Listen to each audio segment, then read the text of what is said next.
Top quality और consistent performance के लिए सिर्फ सिल्वर पंप्स एंड मोटर्स, नाम याद रखना। વાત કરીએ તો બીઝેડ ગ્રુપની પોન્ઝી સ્કીમના કૌભાંડ મુદ્દે સૌથી મોટા સમાચાર સામે આવ્યા છે। સીઆઈડી ક્રાઇમને રેડ દરમિયાન મળેલા એગ્રીમેન્ટની તપાસમાં ખુલાસા થયા છે। આરોપી મયુર દરજીએ એજન્ટ તરીકે 39 લોકો પાસે રોકાણ કરાવ્યું છે। પોતાના પરિવાર અને અન્ય લોકોનું રોકાણ કરાવ્યું હોવાનું સામે આવ્યું છે। 10,000 રૂપિયાથી 10 લાખ રૂપિયા સુધીનું મયુરે રોકાણ કરાવ્યું। 39 રોકાણકારો પાસે 1.9 કરોડ રૂપિયાથી વધુનું રોકાણ કરાવ્યું છે।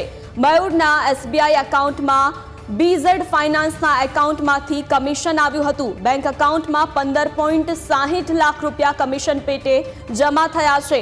હવે નિવેદન આપવા અને ફરિયાદ લખાવવા માટે આવી રહ્યા છે રોકાણકારોના નિવેદન અને દસ્તાવેજી પુરાવા એકઠા કરવાની કામગીરી ચાલુ છે। મયુર દરજીની જામીન અરજી પર સુનાવણી દરમિયાન સીઆઈડી ક્રાઇમે કોર્ટમાં સોગંદનામું રજૂ કર્યું।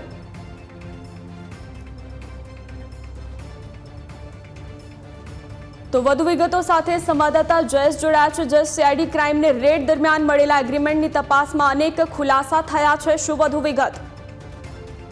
હજી ચોક્કસથી અત્યાર સુધી જે દાવો કરવામાં આવ્યો તેના ઉપર સીઆઈડી ક્રાઇમની જે કાર્યવાહી અને જે એફિડેવિટ આજે અમદાવાદ ગ્રામ્ય કોર્ટમાં રજૂ કરવામાં આવ્યું છે તેના પર પૂર્ણ વિરામ છે મૂકી શકાય એ પ્રકારની વાત છે। કારણ કે સીઆઈડી ક્રાઇમ દ્વારા જે મયુર દરજી છે જે મુખ્ય એજન્ટ મહેન્દ્રસિંહ ઝાલાનો સૌથી નજીકનો વ્યક્તિ માનવામાં આવે છે, તેમના ઘરે જે રેડ કરી હતી રેડ દરમિયાન અનેક દસ્તાવેજો મળી આવ્યા છે અને દસ્તાવેજોમાં મયુર દરજી દ્વારા જે પોતાની નીચે બનાવવામાં આવ્યા હતા તેની વિગતો પણ તેમાંથી મળી છે।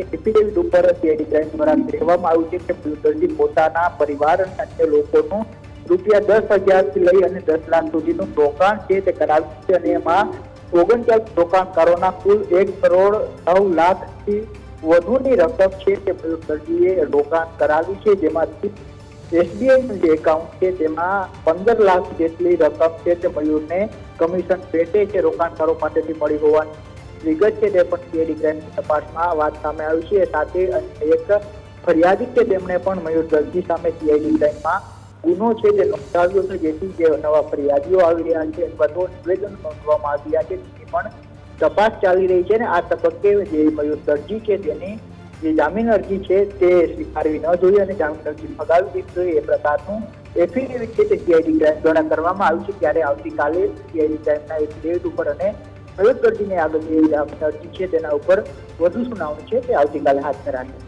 જયેશ, આભાર આપનો જાણકારી માટે।